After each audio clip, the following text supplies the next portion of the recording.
Government right now is working on actually keeping our health workers home.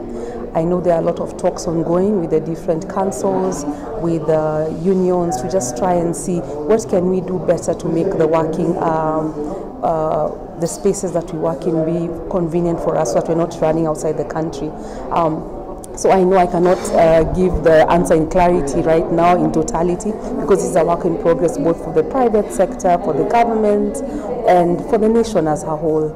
So I believe with the talks that are going on, something should change in the near future. If we have other countries looking for our expertise, especially I know the nurses, the doctors, and even nowadays even the laboratory technologists are actually being sorted out in other countries. So definitely we hire, we train, and when they get an opportunity, they go. Yeah, so it's also a challenge that is actually affecting the private health sector as well. If we put systems in place and hold the talks with different councils, the central government, the county governments, if we are all focusing on the goal of healthcare for all, we should be able to come with an amicable agreements where we're able to still serve our patients, whether it is centralized, whether it is in the county spaces.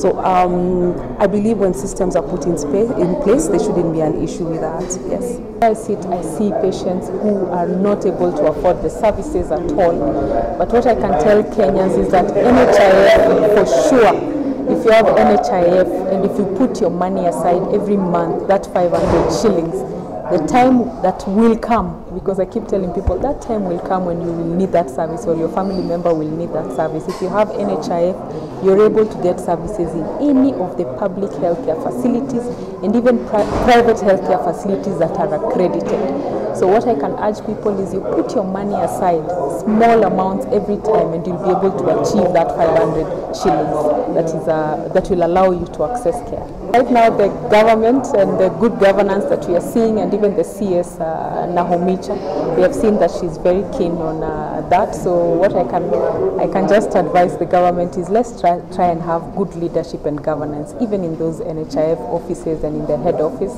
and we should be able to manage our finances in NHIF very well, because the Kenyans need that service.